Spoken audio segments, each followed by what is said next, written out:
La lumière nous éclaire. Voilà pourquoi nous avons conçu cette émission Éclairage, mesdames, mesdemoiselles et messieurs.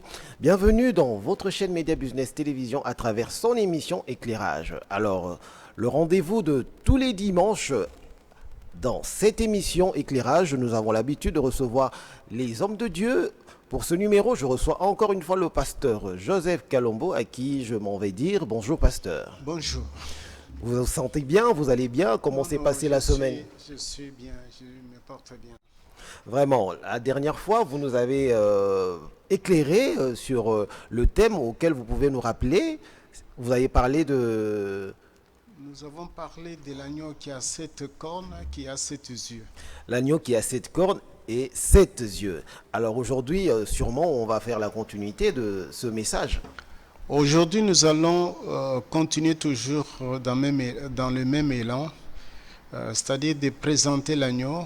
La fois passée, nous avons dit que l'agneau était immolé et l'agneau saigné.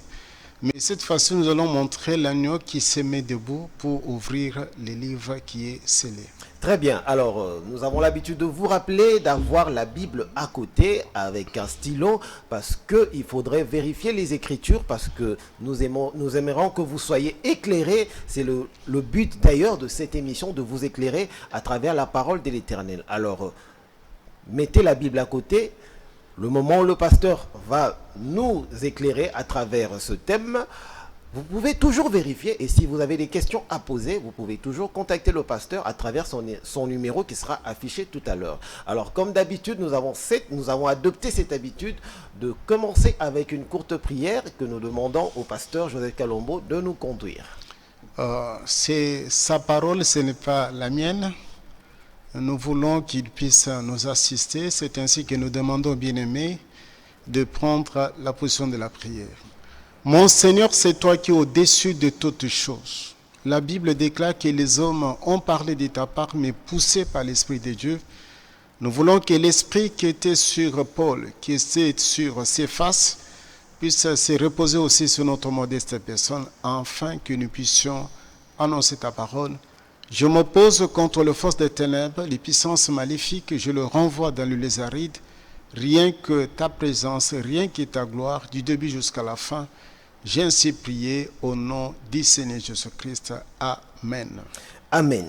Alors, tenez-vous prêts, pasteur Joseph Kalombo, parlez-nous de l'agneau qui a 7 cornes et 7 yeux. Nous sommes pratiquement dans la continuité de notre thème que nous avons commencé la semaine passée, intitulé « L'agneau qui a 7 cornes, qui a 7 yeux ».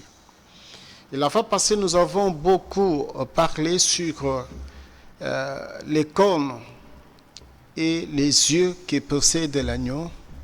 Nous avons parlé la fois passée en disant que les cornes symbolisent la force, que c'est dans la faiblesse de Dieu où sa force se manifeste. Nous avons montré que l'Éternel, il a plusieurs yeux. C'est pour cela que la Bible nous en parle en disant que l'agneau, il a 7 yeux. Le chiffre 7, c'est la plénitude de vue. Nous avons énuméré que si tu ne vois pas, c'est un problème crucial parce que tu dois voir. La Bible nous recommande dans le livre d'Apocalypse 3, verset 18, qu'il faut acheter le collier, il faut oindre les yeux pour voir clairement. Et nous avons dit que nous, en tant que des enfants de Dieu, nous avons ce qu'on appelle les yeux visibles pour voir les choses visibles. Et nous avons les yeux du cœur pour voir les choses qui sont dans l'autre monde, dans l'au-delà.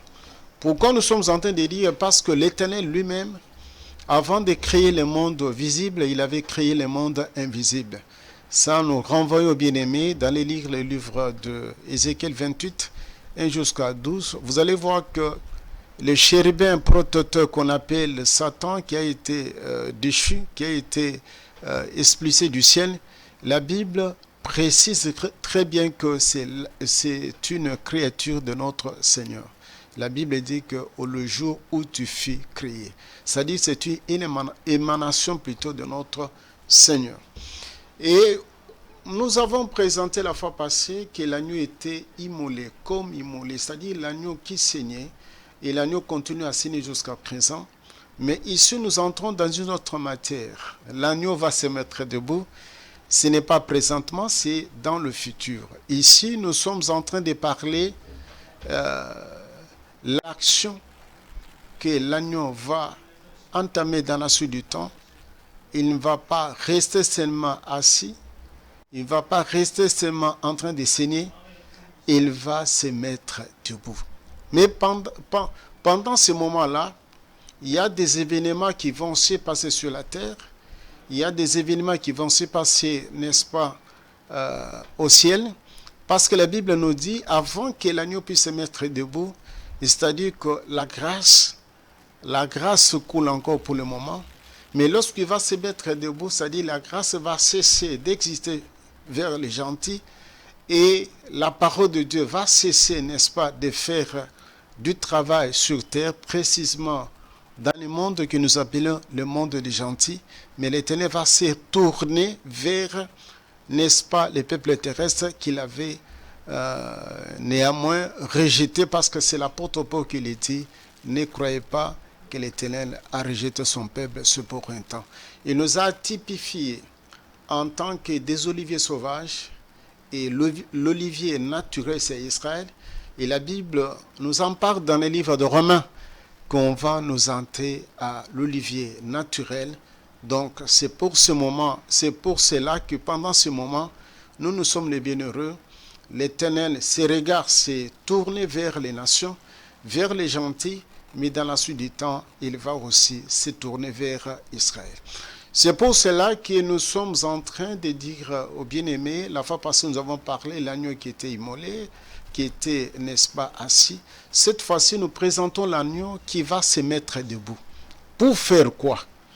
Nous voulons quand même lire avec les bien-aimés. Je pense que la fois passée, nous avons lu, mais nous allons lire avec les bien-aimés. Nous sommes dans l'Apocalypse. Nous sommes au chapitre 6e. Nous allons lire les versets 1 jusqu'à 2, si les bien-aimés le permettent. Allez-y, pasteur. Je regardais quand l'agneau ouvrit un de ces sceaux. J'entendis l'un des quatre êtres vivants qui disait, comme d'une voix de tonnerre, viens. Je regardais, voici parut un cheval blanc, celui qui est monté avec un arc. Il y avait une couronne qui lui fut donnée. Il partit en vainqueur pour vaincre. Ici, nous sommes en train de parler de la notion des sceaux. Je sais qu'il y a beaucoup d'amis, beaucoup de collègues, pasteurs. Il y a même ceux qui ont déjà écrit des livres sur l'ouverture des sceaux. Ils ont parlé de leur manière. Nous aussi, le Seigneur nous a mis à cœur, le Seigneur nous a poussé de parler de cette partie. C'est lorsque la chambre royale sera fermée, lorsque l'épouse de l'agneau sera en liesse, il sera dans la chambre en train de fêter, en train d'être couronné. C'est en ce moment-là que l'agneau va se mettre debout pour commencer à briser les livres qui contiennent les sceaux. Ici, je voulais n'est-ce pas, présenter en quelque sorte le mot sceau, parce que ça prête beaucoup de confusion. Les mots sceaux, il y a deux significations dans la Bible, dans la parole de Dieu. Premièrement, lorsqu'on parle des sceaux, ce sont des symboles qu'on doit mettre sur le front de l'enfant de Dieu. C'est la marque même, parce que beaucoup de gens en parlent de la marque de la bête. Mais ils oublient que l'Éternel aussi, il y a aussi la marque aussi qui identifie aussi les enfants de Dieu. C'est ce qu'on appelle les sceaux. Ici, avant que je puisse entrer réellement dans les vifs de mon sujet, j'aimerais que nous puissions lire avec les bien-aimés. Nous sommes dans l'Apocalypse 7, verset 4. Apocalypse 7, verset 4. Nous pouvons lire avec les bien-aimés. Amen. Il est écrit ceci. J'ai entendu le nombre de ceux qui avaient été marqués du sceau. 144 000 de toutes les tribus des fils d'Israël. De la tribu de Juda, 12 000 marqués du sceau. De la tribu de Ruben. Donc ici, nous donnons l'occasion bien aimée d'aller lire dans son entièreté. Vous allez remarquer, ici on est en train de parler, c'est après l'enlèvement de l'Église, parce que je suis en train de dire que l'Éternel va se tourner vers le peuple terrestre. Il va envoyer les deux rois, les deux oliviers, et les deux prophètes qui viendront dans la suite du temps, précisément en Palestine, précisément en Israël, pour prêcher les enfants d'Israël que celui que vous avez crucifié, celui que vous avez flagellé, c'était lui le Messie, c'était lui l'absolu de Dieu. Alors la Bible nous montre qu'il y aura des gens qui vont accepter ce message, ce que nous avons appelé l'autre fois l'évangile éternel. Ils seront marqués du sceau. Le sceau symbolise la marque pour montrer que vous appartenez maintenant à Christ. Le Christ met, n'est-ce pas, ce que nous appelons des sceaux. Et c'est pour vous montrer que Satan aussi imite. Il fait aussi de la même manière aussi pour ses siens. C'est pas pour eux on dit que dans la suite du temps, les gens seront marqués de la marque de la bête. Donc c'est pour montrer effectivement qu'ils sont réellement acquis à Lucifer, ce sont ses émissaires, ce sont ses adeptes. Mais ici, nous voyons aussi l'apôtre Paul qui dit, qui est en train d'exhorter les bien-aimés pour lui dire que non, il y a Saint-Tiche, il y a Évodie, il y a Clément, dont leurs noms sont déjà inscrits dans les livres des vies. C'est pour montrer qu'ils ont déjà la marque. Ici, je voulais différencier le sceau, c'est la marque que quelqu'un doit régorger en tant qu'enfant de Dieu, en tant qu'enfant des ténèbres. Pour les enfants des ténèbres, on appelle ça des tatouages. Ce sont des signes. Ils ont ça. Et dans d'autres termes, ici, on parle que c'est dans le futur. Mais présentement, les enfants des ténèbres, ils ont des signes qui font en sorte qu'on puisse distinguer que celui-ci c'est un sorcier, celui-ci c'est un magicien. C'est parce qu'il a des signes. Satan, lorsque tu entres dans son monde, il te met aussi des cachets, il te met aussi le sceau. Les sceaux, ici, je voulais parler pour ceux qui sont des administratifs. C'est la marque, c'est à une grande importance sur une lettre. Là où il y a les sceaux, montre effectivement que la lettre provient, n'est-ce pas, d'un endroit bien indiqué, d'un endroit bien approprié. Et ici, c'est sur le plan physique, en tant que des chrétiens, en tant que des enfants de Dieu, en tant que des croyants, que l'Éternel a tiré de la boue, il a tiré du monde pour nous faire entrer dans ce que nous appelons le royaume de sacrificateur. Mais la Bible nous en parle que lorsqu'il va briser les sceaux, ce sont les jugements que l'Éternel va déverser. Ici, je serai explicite parce qu'il y a trois sortes de colères. Il y a ce qu'on appelle la colère de Dieu, il y a la colère de Satan et la colère de l'impie. Mais tous ceux qui vont agir, c'est dans la suite du temps.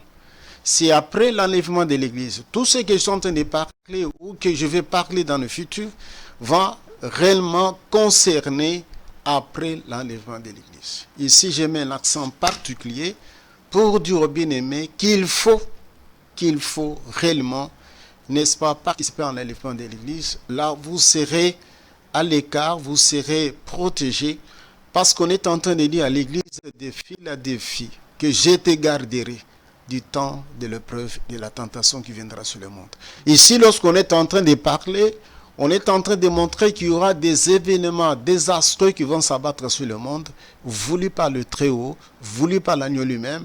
C'est pour cela qu'on est en train de dire qu'il va ouvrir les livres scellés.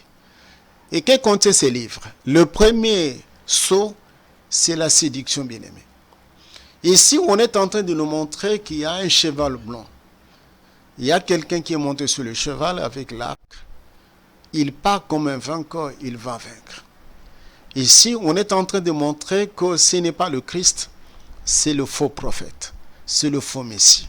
Et si j'ouvre une parenthèse, l'Israël, quoi qu'il y ait la magie, quoi qu'il y ait la Kabbalah, tout ce qui sont en train de se passer en Israël, mais c'est toujours le peuple de Dieu. Dieu a choisi Israël, Dieu a choisi la Palestine, il a choisi Israël, il a choisi Jérusalem comme étant la cité du grand roi. Et lorsqu'il viendra pour régner sur terre pendant millénium, il ne sera pas à Kinshasa, il ne sera pas à Paris, il ne sera pas à New York, il ne sera pas au Japon, il ne sera pas à Tokyo, il ne sera pas à Pékin, mais il sera à Jérusalem. On dit c'est la cité du grand roi. Et lorsque va régner sur terre pendant 1000 ans, la Bible dit qu'il sera à Jérusalem. Même les esprits impurs le savent très bien. C'est pourquoi il y a des hostilités, c'est pourquoi il y a des tensions sur cette terre-là, parce que Satan sait très bien qu'il viendra, il va descendre sur le mont des Sinaï, sur le mont des Sion, c'est-à-dire que sur le mont des Oliviers, et le mont va reculer, il va fouler les pieds pour régner en tant que roi de toute la terre. Alors, comme l'ennemi, il est au courant de ça, il est tentant aussi de précipiter, mais il ne précipite pas parce qu'il est dans le programme de Dieu, dans le plan divin. Le plan divin, c'est-à-dire qu'il y aura la construction du troisième temple. Bien aimé, ici, je suis en train d'attirer l'attention de plusieurs, et de regarder avec un œil d'un aigle pour voir loin, parce que c'est ce qui est écrit dans la Bible, c'est ce que la Bible est en train de prôner, qu'on va construire le troisième temple. Mais qui va s'asseoir dans le troisième temple? Premièrement, la Bible nous montre que c'est l'impie, la bête qui monte de la terre, qui va s'asseoir dans le troisième temple. Alors, lorsqu'il va s'asseoir, la Bible nous dit qu'il fera des prodiges, même de faire descendre le feu du ciel. Il fera des miracles spectaculaires. Les gens vont l'acclamer et vont dire que non, c'est lui le Messie. Or, c'est la séduction. Pourquoi nous sommes en train de parler que nous sommes pendant ces moments cruciaux? J'ai suivi il n'y a pas longtemps à la télé, précisément en République démocratique du Congo, vers Goma, où les gens ont ouvert l'église de Satan, mais cette fois-ci basée sur les traditions africaines. On a montré complètement comment les gens sont tentés de boire du sang. Ils se sont appelés, les autres, ils s'appellent aussi des déesses, qui sont tentés de faire des démonstrations. Ça, c'est l'avant-goût. Mais la Bible nous dit que lorsque l'épouse sera enlevée et la chambre sera fermée, premièrement, l'agneau libère ce cheval blanc et celui qui est en train de monter, c'est-à-dire le pouvoir de la séduction. On donne maintenant aux faux prophètes la plénitude. Ici, je suis en train de dire aux bien-aimés qui sont en Christ, un pied dedans, un pied dehors, de tenir compte que lorsqu'on prendra l'épouse, la vraie épouse, lorsqu'il sera enlevé, donc le nom du Christ n'aura plus l'impact sur les démons, l'impact sur des sorciers, l'impact sur, n'est-ce pas, ceux qui sont de l'autre côté, de l'autre monde plutôt. En ce moment-là, tu peux crier au nom de Jésus-Christ, mais les esprits impies vont te dire que rien. Ce n'est pas son temps est déjà passé. Il a déjà pris la femme. Donc c'est pour cela que nous sommes en train de dire que Satan va réellement régner en maître sur terre.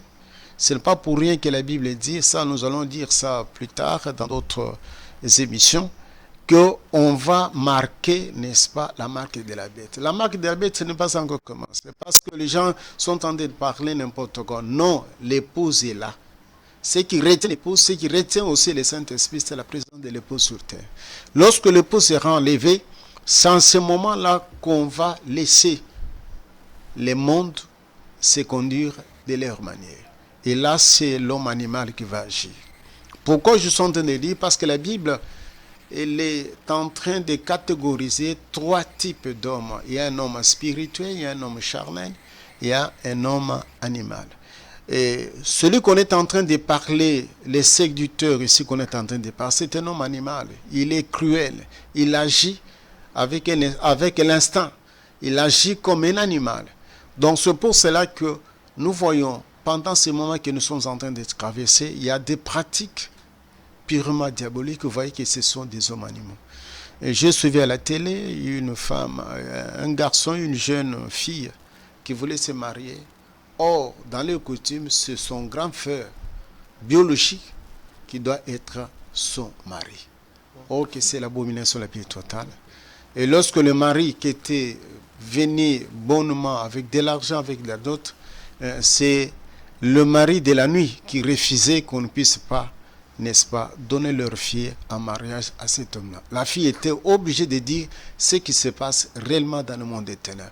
Donc, si vous voyez de telles pratiques, vous sentez effectivement que nous sommes dans une période où les hommes se sont délaissés, se sont, n'est-ce pas, emportés comme des animaux, et leur comportement ne diffère pas des animaux. Maintenant, vous pouvez remarquer, précisément en Allemagne, précisément au Canada, où on a autorisé les mariages homme avec la bête. Alors je me pose moi la question, je me pose la question, est-ce que la femme ou bien l'homme ressent quoi lorsqu'il couche avec un animal? Donc vous voyez que non, les gens ont perdu le bon sens, mais là où nous allons, c'est pour ça que le Seigneur nous a dit qu'il faut avertir les enfants de Dieu. Lorsque l'épouse va quitter ces choses, ça sera réel, et toute langue et tout peuple vont réellement se plonger dans ces histoires-là. Au moins, je suis de parler, c'est l'Europe. On a voté même des lois. Papa peut épouser, papa peut déverger, papa peut faire ceci, sa fille propre. Et, le papa, et la maman aussi de la même manière. Donc, il n'y a plus l'inceste. On a voté des lois. Ceux qui votent les lois, ce sont des hommes politiques. Mais les hommes politiques, ils sont devenus réellement des animaux. Donc, pour vous montrer que la nuit avance, nous sommes pleinement en pleine nuit, mais vous devez veiller, parce que bientôt là, on va crier, voici l'époux. Lorsqu'on va crier, voici l'époux, l'agneau va se mettre debout pour commencer à briser les sceaux. Ici, je suis en train de parler le premier sceau. Il va donner le plein pouvoir. La séduction va prendre possession. Ces derniers temps, nous voyons les gens. Les églises sont maintenant séduites par des grands séducteurs. Donc, vous le voyez physiquement à l'extérieur que ce sont des hommes de Dieu. Ce que je suis en train de vous dire, bien aimé, toute la nuit, le Seigneur m'a montré qu'il reste que 80%, le 20% plutôt, les 80%, ce sont les gens qui sont réellement dans les désordres total. Les gens y vont, les gens prient, on fait des miracles, on fait des signes, mais ce sont des signes et des miracles mensongers. Ceux qui sont en train de pratiquer ou bien de faire ces histoires-là, ils se font passer pour, n'est-ce pas, les gens qui sont purs. Mais oh, c'est l'impurité la plus totale. C'est ce que nous sommes en train de nous montrer ici, parce que le cheval symbolise, n'est-ce pas, les messages. Nous pouvons lire avec les bien-aimés. Allez-y, pasteur. On ne puisse pas nous dire que nous Vraiment. sommes dans le faux. Il faut toujours vérifier. Nous sommes pratiquement dans les livres de... Je lis pour les bien-aimés. Allez-y. Nous sommes dans les livres de Zacharie. Zacharie. Zacharie, nous allons lire. Le livre de Zacharie. Livre de Zacharie. Voilà. Zacharie 1. Zacharie 1.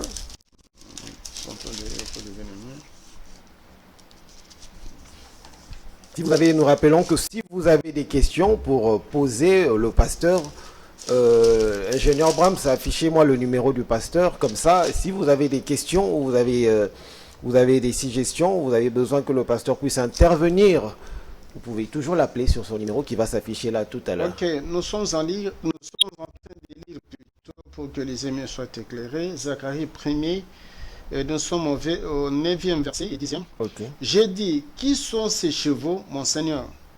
Et l'ange qui me parlait me dit, je te ferai voir qui sont ces chevaux. L'homme qui se tenait parmi les myrtes prit la parole et dit, ce sont ceux que l'Éternel a envoyés pour parcourir la terre. Je m'arrête là-bas parce que les gens ne comprennent pas le langage de Dieu. Ici, nous serons habitués, pendant ces temps que nous sommes en train de décortiquer ce thème, de parler beaucoup des chevaux et des couleurs. Ici, nous sommes en train de parler du cheval blanc. Le cheval blanc, c'est un messager. La couleur blanche symbolise la pureté. La pureté, c'est ainsi que nous parlons de la séduction, parce que la couleur blanche, elle est toujours symbolisé comme étant la sainteté, il est toujours symbolisé comme la pureté. Or, celui qui monte sur ce cheval, ce n'est pas le saint de saints, mais au contraire, c'est le faux prophète. Et la Bible dit qu'il va, n'est-ce pas, partir en vainqueur pour vaincre. Ici, on est en train de nous montrer que ceux qui vont rester, ici je mets l'accent particulier sur la folle. Il y a la folle, il y a l'Israël qui sera dans la suite du temps. L'Éternel va envoyer des messagers. Les messagers qui sont en train de parler ici, ils sont en train de parler sur le plan de la parole de Dieu. Les deux oins, les deux oliviers, les deux chandeliers que l'Éternel va envoyer pour prêcher l'évangile éternel. Je pense que nous avons déjà parlé ça dans d'autres émissions. Mais ici, nous sommes en train de revenir pour dire que l'agneau va se mettre debout après la fermeture de la chambre royale. Après que la femme soit entrée dans la salle, ce que nous appelons le festin des noces de l'agneau. En ce moment-là, il y aura des grincements, il y aura des douleurs.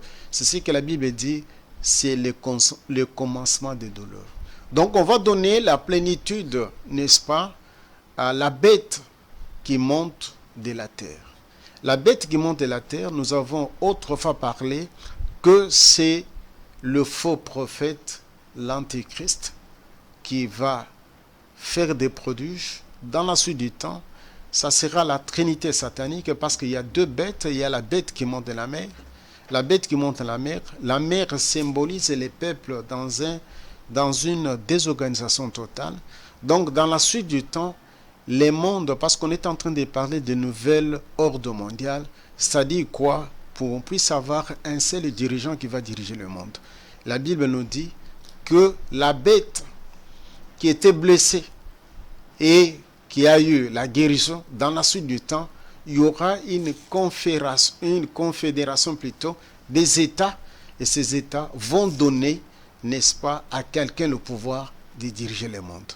Nous ne sommes pas encore là, mais ça se fera dans la suite du temps. C'est comme si on est en train de parler sur le plan de la religion. Les religions vont s'émouer à une seule religion. Et on nous dit que celui qui va diriger, il sera appelé un chef religieux. Il y aura le pouvoir, la plénitude. Il va faire des miracles pour que les gens puissent l'acclamer. Et ici, la Bible nous dit qu'il viendra du peuple terrestre. Le peuple terrestre, ce sont les Juifs. Ici, nous ne sommes pas en train n'est-ce pas, de divaguer. Nous sommes en train de dire des choses qui sont vraies. Parce que pour le moment, si vous suivez très bien, je pense que prochainement, nous allons entrer en profondeur pour montrer effectivement qu'il y a le pouvoir religieux qui ont l'ascendance sur le pouvoir, n'est-ce pas, politique. Donc, vous allez comprendre que dans la suite du temps, il y a ce qu'on appelle écuménisme. Même regardez les églises qui se disaient des églises de réveil. Si vous regardez maintenant, c'est le sommeil le plus total. Donc, si vous regardez les églises qui se disaient des réveils, ils sont tentés de copier des églises traditionnelles, des toges. Ce que nous voyons chez les protestants, des toges, c'est chez les catholiques. Maintenant, c'est ce qui est répandu. Ils commencent même à envier même les titres que ces gens donnent. Il y a des papes, il y a des archevêques, il y a des bishops, il y a ceci. Tous ces titres-là vous montrent que nous tendons vers la convergence pour que l'Église soit un, qu'il y ait un seul chef religieux pour qu'il puisse attendre le moment venu, n'est-ce pas, de se jeter dans l'eau. Donc, c'est pour cela que nous sommes en train de dire, bien-aimés, qu'il faut tirer attention. Il y aura la séduction la plus totale. L'église, ce n'est pas des miracles, parce que Satan fait aussi des miracles, mais cherchez l'endroit où on prône, où on donne la bonne nourriture, qui ne va pas te donner la constipation. Il faut accepter, consommer les herbes amères avec l'agneau. Donc, il faut accepter de grandir dans la foi.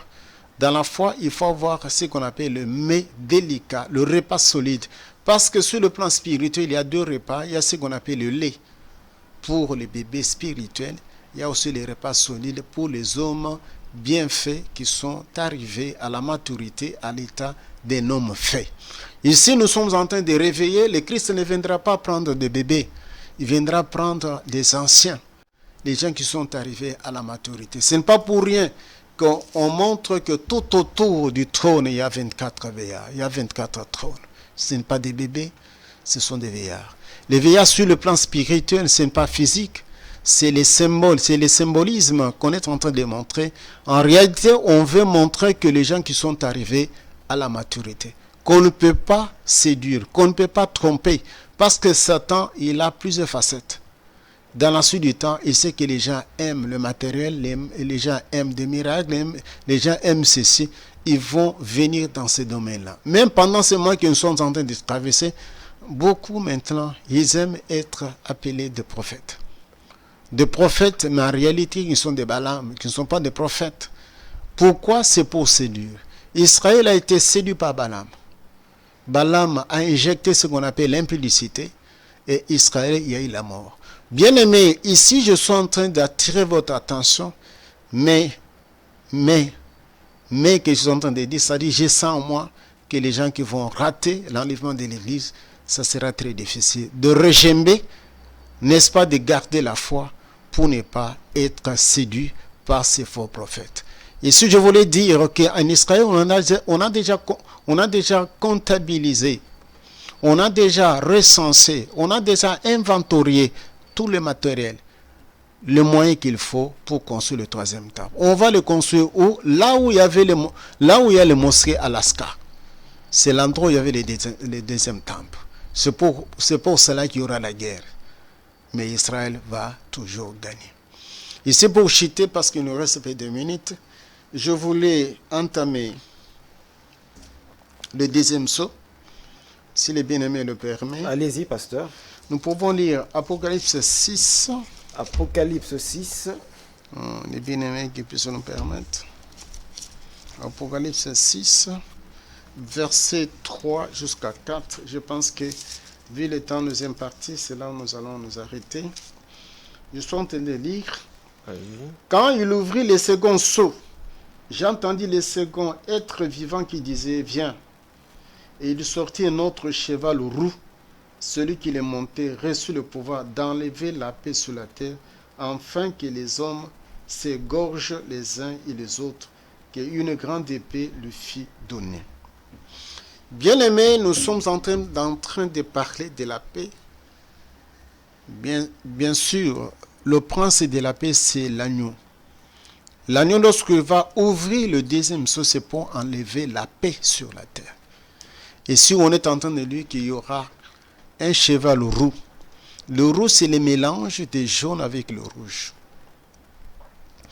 On nous dit que ce cheval, lorsqu'il va descendre, lorsqu'il sera libéré, lorsqu'il va parcourir la terre, c'est pour que les hommes puissent s'égorger.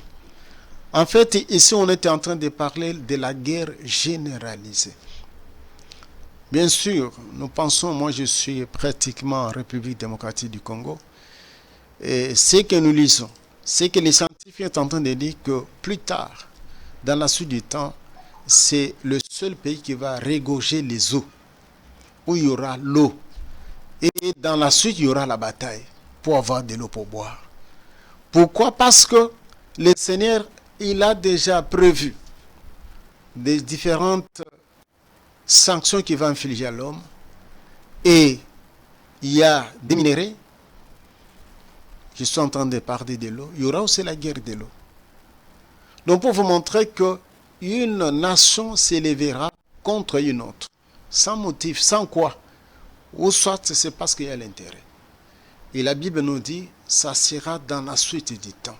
Il y aura des guerres généralisées. Aujourd'hui, moi je suis en République démocratique du Congo.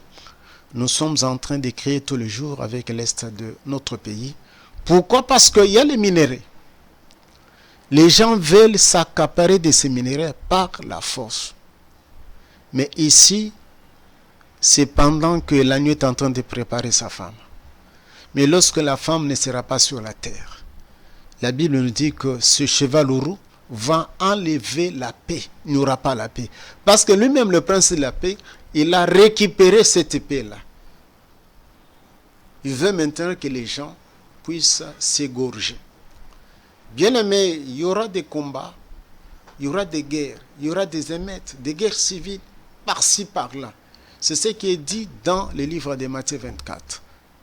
Bien-aimés, vous devez vous préparer d'éviter qu'on fit les cas avec l'autre.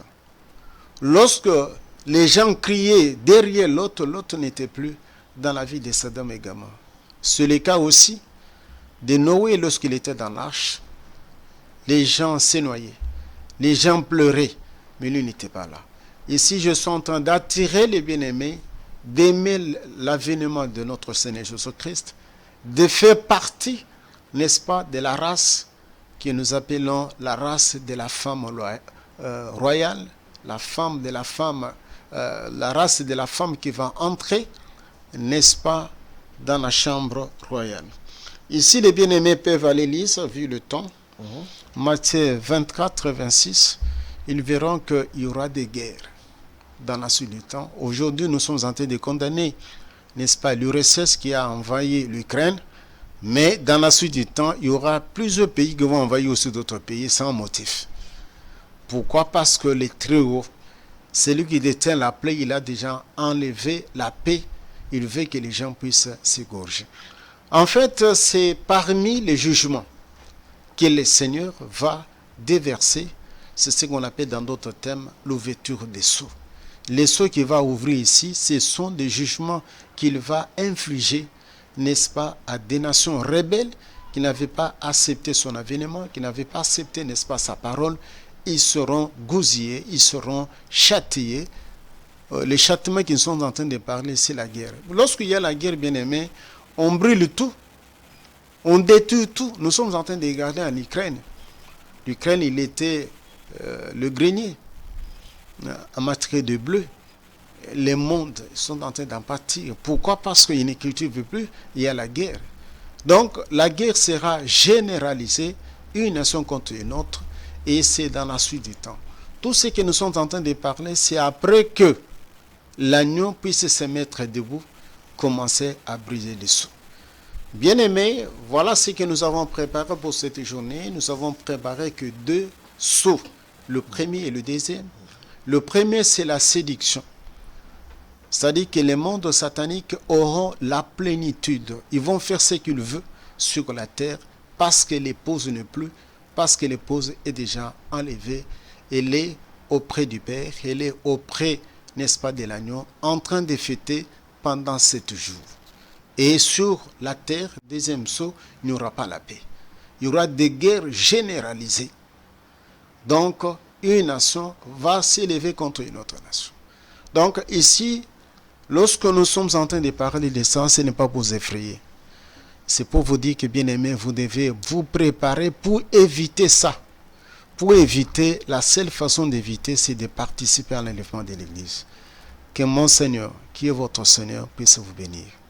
Merci, pasteur Joseph Kalombo, pour cet éclairage dans votre prédication. L'agneau qui a 7 cornes et 7 yeux.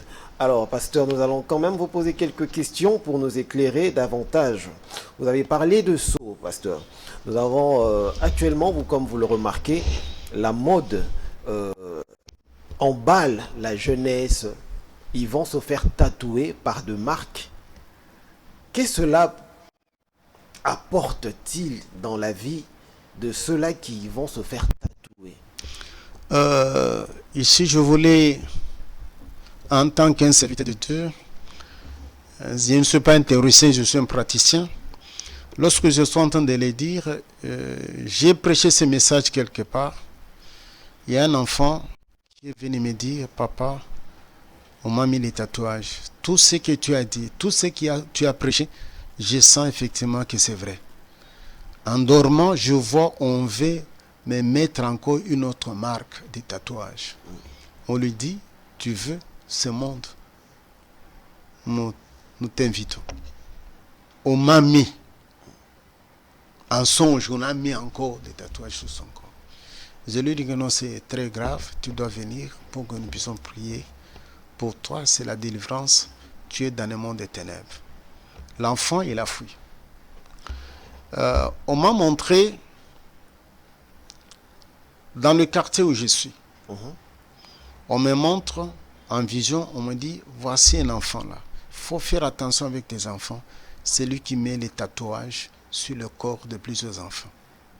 Et ces tatouages-là, ça montre ce sont des cachets du monde des ténèbres. Quiconque reçoit ça, il est dans le monde des ténèbres.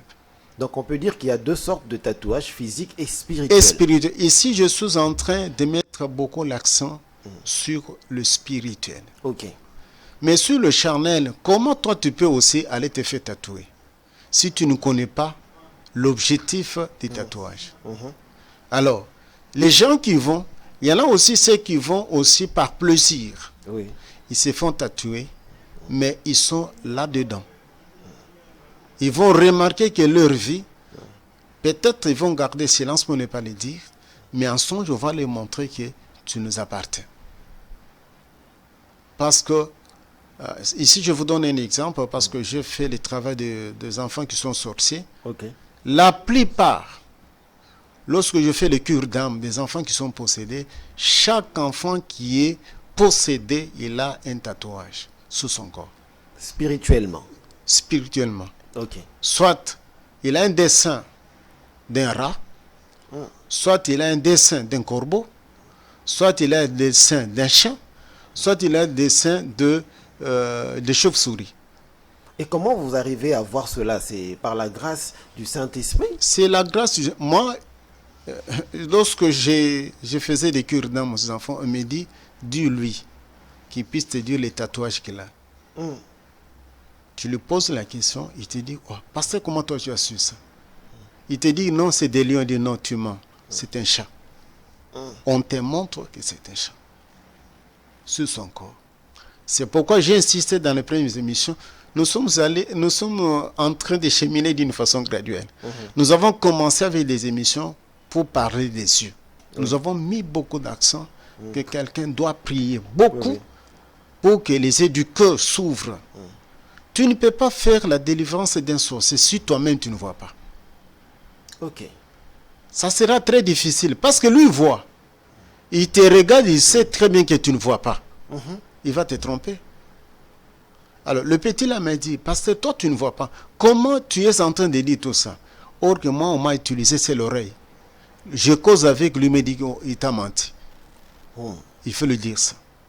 Jusqu'à ce que l'enfant me dit, non, on m'avait donné lorsque j'étais petit. Moi, il me dit, non, on l'a donné au lait maternel. C'est par sa maman. Je lui dis, il dit, oui, effectivement. Ah, mais comment tu as su? Et pourtant, j'avais un prophète qui était à mes côtés. Lui, il a commencé à parler que Dieu va le bénir, Dieu va faire ceci. Mais moi, on me dit autre chose. Le prophète n'a rien vu. N'a rien vu. Donc, pour vous dire que la délivrance de ceux qui sont dans le monde des ténèbres, il faut voir. Si tu ne vois pas, tu peux faire la prière. Avec la foi, tu dis que non, Dieu a fait. Mais en réalité, il n'y a rien qui s'est passé. J'ai même la vidéo d'un enfant là, qui est sorcier, qui disait que les pasteurs qui ne voient pas, cet enfant-là, il était en train de les mentir. Que non, c'est enlevé, c'est parti, ou c'est pas parti, là, ça. Donc, pour vous dire que pour connaître, il faut beaucoup prier pour que les yeux du cœur s'ouvrent. Et pour ceux-là qui vont se faire tatouer par la mode, peut-être il y a ceux-là qui vont peut-être écrire le nom de sa maman, de son papa, de ses enfants. Non, je vous dis que corps. les gens qui vont y aller, ce n'est pas l'ignorance. C'est l'ignorance. Mais lorsque vous allez, celui qui est en train de vous tatouer là, il sait ce qu'il fait.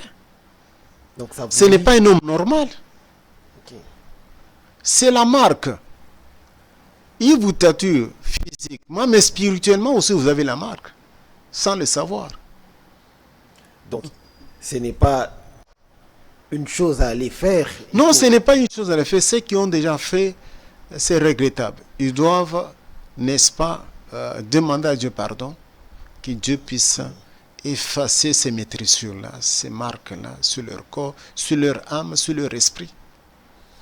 Et alors pour ceux-là qui ont déjà des marques, mais qui se sont donnés à Jésus, et cette image-là, à chaque fois, ça peut toujours redonner l'image de la Moi, je vous dirais, je suis sur le enlever? média, je connais une femme qui a dit pour tel serviteur de Dieu, il dit qu'il a la marque, il a les tatouages. Mais je l'ai dit poliment, avec politesse sur les médias, pour dire que non, c'est un serviteur. Mais ce que la femme là avait dit, ce n'est pas un serviteur. Wow. Parce que dans son église, il a instauré l'impudicité comme moyen de délivrance. Il voit des jeunes filles dire que non. Alors la fille sur le plateau dit que non. Nous avons couché avec toi. La preuve, tu as tel tatouage de ce côté. Ah, mais ça, c'est pas un homme de Dieu. Non, j'ai dit que nous sommes sur les médias. Je l'ai dit poliment. Parce qu'il s'est présenté pasteur. Et dans cette émission, on le présentait comme pasteur. Vraiment. Alors, c'est pour vous dire quoi? Si quelqu'un il a cette marque, quel est le mobile qui t'a poussé pour aller le faire? Parce que les tatouages, j'ai rencontré aussi un prophète là, mais ce qu'il m'avait dit, moi j'avais compris qu'il est encore possédé. Il me disait que non, le Seigneur, il avait avalé le poisson vivant. Le poisson vivant. Le poisson vivant. Pour avoir le pouvoir. Alors il me dit que non, non, c'est pour être un bagarreur. Mais, vous causez avec lui, le lendemain il te dit que non, si tu as bagarré avec tel. Donc vous voyez que ce n'est pas encore parti. C'est dans les membranes. Moi, j'ai prié pour une femme qui avait aussi l'aiguille dans son corps. Et lorsque l'aiguille marchait, il était obligé seulement de battre quelqu'un, de chercher des noises pour se bagarrer. Il dit, pasteur, prie pour moi. Ça, c'est le 4e mariage. Je bats complètement les maris. Je ne veux pas battre le nouveau homme que je suis avec lui. Sinon, je vais encore divorcer. Il pleurait. Alors il m'a expliqué comment il s'est arrivé. On introduit. On fait des cérémonies, on introduit. C'est comme des tatouages là. Vous allez, celui-là c'est un spécialiste et il le fait. Vous allez demander qu'il puisse mettre tel totem sur ton corps. Et ce totem, toi tu ne sais pas. Qu'est-ce que ça va faire dans ton corps? Toi tu as demandé. Tu demandes le corbeau. Tu ne sais pas. Mais la nuit tu deviens corbeau. Mais pasteur, vous allez sûrement vous rappeler que nos anciens parents avaient cette culture d'être tatoués sur la peau. Il y avait des graphiques qui se faisaient sur la peau. C'était lié quelque part à... Non, je vous ai dit qu'à Goma, on a ouvert une église qui fait le retour aux pratiques traditionnelles. Oui, oui. N'est-ce pas? Non, ce que nous sommes en train de dire, la société africaine était beaucoup basée sur la sorcellerie. Et la magie noire. Alors, tout ce que vous entendez de parler là, dans leurs idées, dans leur conception, c'était de se communiquer avec les esprits dérivés. Ok. Hein, on vous dit Coco, tout ça, ce sont des esprits. Ici, nous avons déjà parlé de l'au-delà. Parler que les esprits qui ne sont pas en Jésus-Christ, ce sont des esprits errants. On peut les capter, on peut les nourrir, on peut commencer à les envoyer.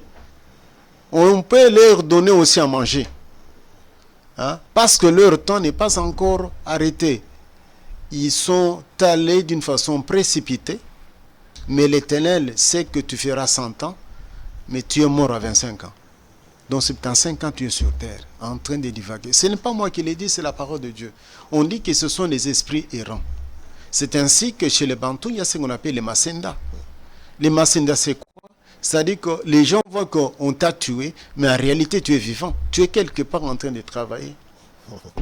Vraiment. Alors, retenez que n'allez pas vous faire tatouer parce que c'est une pratique pécheresse, donc ce n'est pas recommandé pour les enfants de Dieu. Alors, pasteur, pour ceux-là qui vous ont suivi par rapport à votre prédication, ils se disent que ça fait un peu peur, l'avènement du Seigneur quand il va arriver pour faire l'enlèvement. Comment ils peuvent faire pour ne pas rater cet événement, pour ne pas rester? Nous avons dit qu'il faut accepter Seigneur Jésus-Christ comme ton sauveur et comme ton rédempteur. Ok. La première des choses dans la vie chrétienne, c'est la confession et la repentance. Ici, on ne condamne personne. Lorsque tu viens tel que tu es, mais tu renonces aux œuvres mortes diaboliques, si tu étais magicien, tu laisses. Si tu étais sorcier, tu laisses. Et le sang de l'agneau va te laver, va te purifier. En ce moment-là, vous allez commencer à suivre les enseignements, à pratiquer les œuvres des lumières. Parce qu'il faudrait signaler que nul ne connaît le jour et le temps. Ah. Non, c'est pourquoi je suis en train de dire, non, nous ne sommes pas les gens qu'on va surprendre. Je l'ai dit parce que c'est la parole de Dieu. Comment ça, pasteur? Expliquez-nous. Ça dit que un véritable chrétien ne sera pas surpris. Parce qu'il a la vie de sanctification tous les jours, il est en contact permanent, il cause avec les très hauts, il lui dit. Moi, je suis en train de vous dire, moi, on m'a dit que voici les chiffres 8. Ça ne passera pas. Nous avons partagé avec un ami, qu'est-ce que chiffre 8? Nous sommes en 2024, et c'est encore 4 ans. Est-ce que dans quelques ans? Donc, nous voyons un homme de Dieu, il savait le jour qu'il devait quitter. On dit que tu ne mourras pas, c'est Siméon, mais tu verras la lumière. Donc, pasteur, vous êtes en train de nous dire les vrais chrétiens seront prévenus. Seront prévenus. Parce que nous voyons tous ceux qui ont travaillé avec le Christ, qui étaient réellement dans la ligne et qui ont bien travaillé, avant de quitter ce monde, ils savaient que je vais quitter. Je prends le cas d'Isaac. Il voyait qu'il était prêt. Il a appelé Esaü, dit non, va chercher le gibier. Je sens que je vais quitter. Je vais te bénir. Je vois Jacob, avant de quitter, il rassemble ses enfants. Il dit que je vais quitter. Joseph également, il dit que le Seigneur va vous visiter. Mais en sortant de cette ville, de ces pays, ne laissez pas mes os. Il faut les emporter. Donc, pour vous montrer que un véritable enfant de Dieu, Dieu fera de sorte qu'il sache que les jours approchent, il faut être prêt. Je donne un exemple ici, je suis en train de le dire parce que les autres ont dit. Ok. C'est Alain Moloto. Je vis sa femme faisant témoignage en disant que il lui disait que non, je suis prêt, je vais te quitter, je vais partir, je vois des cortèges de sang. Et la femme commence à pleurer. Tu me laisses avec les enfants? Il dit non. Je vois des gens qui sont habillés en blanc, qui sont prêts, ils me disent que nous pouvons partir. Donc, lorsque l'Éternel va commencer à te préparer, vous aurez même le goût du monde. On va te montrer la félicité qui t'attend. Et tu seras prêt pour dire aux uns aux autres que non, je vais vous laisser. Ok, pasteur, nous courons derrière le temps. Nous allons prendre une dernière question. Vous allez nous éclairer. Le président Macron en parlait dans une de ses sorties médiatiques, j'allais dire, que nous avons besoin d'un seul ordre mondial. D'un seul ordre mondial. C'est une façon de nous avertir que c'est pour bientôt. Effectivement, le président que vous êtes en train de dire, il est président, je le respecte, mais c'est quelqu'un qui est dans le monde des ténèbres. Avant de dire ce que tu viens de me relater là, il avait déjà annoncé que la bête est là, il arrive. Oui. La bête est de l'événement. En fait, il annonçait les gens. Après l'enlèvement de l'Église, la bête va faire les événements. Donc il nous prévient déjà que c'est... Il vous prévient, lorsqu'il dit l'ordre mondial, le nouvel ordre mondial, c'est-à-dire qu'il n'y aura qu'un seul chef politique qui va coiffer le monde. C'est ça la bête qui monte de la mer. Quel est ce pays-là qui va diriger le monde dans le futur? Là, ce sont d'autres enseignements que nous allons parler. Mais ici, nous voyons directement que la bête, parce qu'il y aura ce que nous appelons la trinité satanique. Il y aura la bête qui monte de la mer, la bête qui monte de la terre et les dragons. Ce qu'on appelle la trinité satanique. C'est-à-dire le dragon va inspirer aux deux là, qui sont des humains. Mais lui qui est un esprit, ils vont faire une coalition. La Bible va même plus loin. Ils vont faire sortir ce qu'on appelle les esprits de grenouilles, qui vont rassembler les chefs militaires, tout ça. Ça, nous allons parler ça après. Okay. Nous allons parler ça après, parce que nous sommes en train de montrer la couleur de l'agneau. Ainsi que l'agneau fera dans la suite du temps, après avoir récupéré la femme. Parce que c'est la femme qui est précieuse sur terre. C'est pourquoi d'autres histoires sont freinées. Mais lorsque la femme va quitter, il n'y aura pas la paix. Aujourd'hui, nous sommes en train de crier, nous sommes combattus, il y a ceci, cela. Mais les gens qui subissent, ce sont les gens qui sont célestes. Nous, à Vraiment. Kinshasa, si nous voyons nos explications, Vraiment. n'est-ce pas? Mais il y aura un moment où on n'aura pas osé les temps de sortir. Bien sûr, pour ceux qui vont rester. Merci, pasteur. Le programme, il y a un programme pour l'église, pour le fidèle qui nous suivent à la télé ou bien- Ceux qui nous suivent à la télé, ceux qui sont précisément à Kinshasa, cet enseignement, nous sommes en train de parler ça calmement au sein de l'église. Nous avons des journées, nous avons dimanche et nous avons jeudi, que nous parlons de ça calmement au sein de l'Assemblée. L'Assemblée se situe sur l'avenue Lundul à 184, dans la commune de Bumbo, quartier Mbandaka. Merci, pasteur. C'était un plaisir de vous avoir sur ce plateau. C'en est fini pour ce numéro. Je vous demande de rester branchés sur cette chaîne et on se retrouve au prochain numéro sur la même chaîne, même heure. Au revoir. Au revoir.